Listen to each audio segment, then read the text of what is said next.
ಎಲ್ಲರಿಗೂ ನಮಸ್ಕಾರ.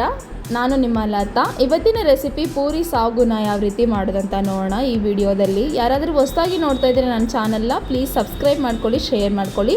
ಹಾಗಾದರೆ ಹೇಗೆ ಮಾಡೋದಂತ ನೋಡೋಣ ಬನ್ನಿ. ಮೊದಲು ಗ್ಯಾಸ್ ಸ್ಟವ್ ಮೇಲೆ ಒಂದು ಕಡಾಯಿ ಇಟ್ಟಿದ್ದೀನಿ, ನೋಡ್ತಾ ಇರ್ಬೋದು. ಇದಕ್ಕೆ ಒಂದು 4 ಟೇಬಲ್ ಸ್ಪೂನ್ ಆಗೋಷ್ಟು ಕುಕ್ಕಿಂಗ್ ಆಯಿಲ್ ಸೇರಿಸ್ತಾ ಇದ್ದೀನಿ. ಸ್ವಲ್ಪ ಬಿಸಿಯಾದ ನಂತರ ಇದಕ್ಕೆ 1 ಟೇಬಲ್ ಸ್ಪೂನ್ ಆಗೋಷ್ಟು ಸಾಸಿವೆ ಜೀರಿಗೆ ಸೇರಿಸ್ತಾ ಇದ್ದೀನಿ. ಸೇರಿಸಿದ ನಂತರ ಸ್ವಲ್ಪ ಸಾಸಿವೆ ಜೀರಿಗೆ ಚಟಪಟ ಅಂದ ನಂತರ ಇದಕ್ಕೆ ಒಂದು ಸ್ವಲ್ಪ 1 ಕಪ್ ಆಗೋಷ್ಟು ಈರುಳ್ಳಿ ಸೇರಿಸಿದ್ದೀನಿ.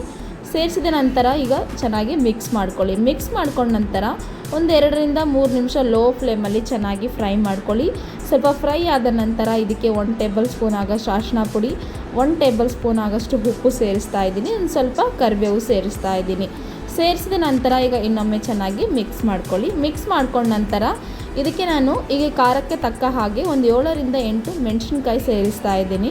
ನೋಡ್ತಾ ಇರ್ಬೋದು, ಹಸಿ ಮೆಣಸಿನ್ಕಾಯಿ ಸೇರಿಸಿದ ನಂತರ ಈಗ ಚೆನ್ನಾಗಿ ಮಿಕ್ಸ್ ಮಾಡಿಕೊಂಡು ಹಸಿ ಸ್ಮೆಲ್ ಹೋಗೋ ತನಕ ಚೆನ್ನಾಗಿ ಫ್ರೈ ಮಾಡ್ಕೊಳ್ಳಿ. ಫ್ರೈ ಆದ ನಂತರ ಇದಕ್ಕೆ 1 ಕಪ್ ಆಗೋಷ್ಟು ಹಸಿ ಬಟಾಣಿ ಸೇರಿಸ್ತಾ ಇದ್ದೀನಿ. ನಿಮ್ಮ ಹತ್ರ ಹಸಿ ಬಟಾಣಿ ಇಲ್ಲಾಂದರೆ ಸ್ಕಿಪ್ ಮಾಡ್ಕೊಂಬಿಡಿ.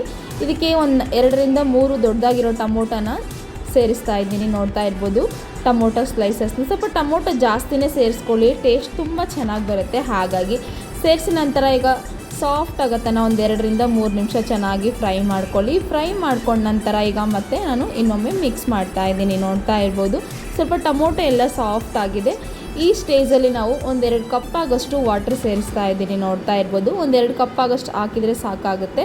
ಸೇರಿಸಿದ ನಂತರ ಈಗ ನಾನು ಮತ್ತು ಲಿಡ್ ಕ್ಲೋಸ್ ಮಾಡಿ ಇಡ್ತಾ ಇದ್ದೀನಿ. ಲಿಡ್ ಕ್ಲೋಸ್ ಮಾಡಿ ತೋರಿಸ್ತಾ ಇದ್ದೀನಿ. ನೋಡ್ತಾ ಇರ್ಬೋದು, ಸ್ವಲ್ಪ ವಾಟರ್ ಎಲ್ಲ ಚೆನ್ನಾಗಿ ಬಾಯ್ಲ್ ಆಗಿದೆ. ಈ ಸ್ಟೇಜಲ್ಲಿ ನಾನು ಆಲ್ರೆಡಿ ಒಂದು 4 ಆಲೂಗಡ್ಡೆನ ಚೆನ್ನಾಗಿ ಬೇಯಿಸಿ ರೆಡಿ ಮಾಡಿಟ್ಕೊಂಡಿರುವ ಆಲೂಗಡ್ಡೆನ ಸೇರಿಸ್ತಾ ಇದ್ದೀನಿ. ಈಗ ನೋಡ್ತಾ ಇರ್ಬೋದು, ನನ್ನ ಕೈಯಿಂದನೇ ಈಚೆಗೆ ಈ ಥರ ಈ ವಿಧಾನದಲ್ಲಿ ಆಲೂಗಡ್ಡೆನ ಸೇರಿಸ್ತಾ ಇದ್ದೀನಿ.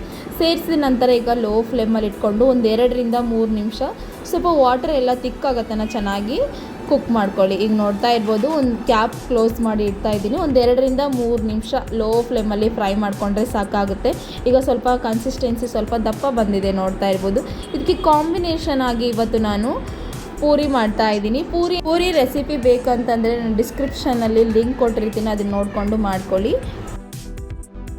ಈಗ ಸರ್ವ್ ಮಾಡ್ತಾ ಇದ್ದೀನಿ. ಫೈನಲ್ ಆಗಿ ಪೂರಿ ಜೊತೆ ಸಾಗು ಟೇಸ್ಟ್ ಅಂತೂ ಅದ್ಭುತವಾಗಿರುತ್ತೆ. ತುಂಬ ಕ್ವಿಕ್ಕಾಗಿ ತುಂಬ ಈಸಿಯಾಗಿ ಮಾಡ್ಕೊಬೋದು. ಟೇಸ್ಟ್ ಕೂಡ ತುಂಬ ಚೆನ್ನಾಗಿ ಬರುತ್ತೆ. ಈಗ ನೋಡ್ತಾ ಇರ್ಬೋದು, ಸೂಪರ್ ಟೇಸ್ಟಿ ಸಾಗು ರೆಸಿಪಿ ರೆಡಿಯಾಗಿದೆ. ಖಂಡಿತ ನೀವು ಒಂದು ಸಲ ನಿಮ್ಮ ಮನೆಯಲ್ಲಿ ಟ್ರೈ ಮಾಡಿ. ಹೇಗಿದೆ ಅಂತ ನನಗೆ ಕಮೆಂಟ್ ಬಾಕ್ಸಲ್ಲಿ ತಿಳಿಸ್ಕೊಡೋದು ಮರಿಬೇಡಿ. ಪ್ಲೀಸ್ ಲತಾ ವೆಂಕಟೇಶ್ ಯೂಟ್ಯೂಬ್ ಚಾನಲ್ಗೆ ಸಬ್ಸ್ಕ್ರೈಬ್ ಮಾಡಿ, ಶೇರ್ ಮಾಡಿ. ಥ್ಯಾಂಕ್ ಯು ಸೋ ಮಚ್ ನನ್ನ ವಿಡಿಯೋ ನೋಡಿದ್ದಕ್ಕೆ. Thank you.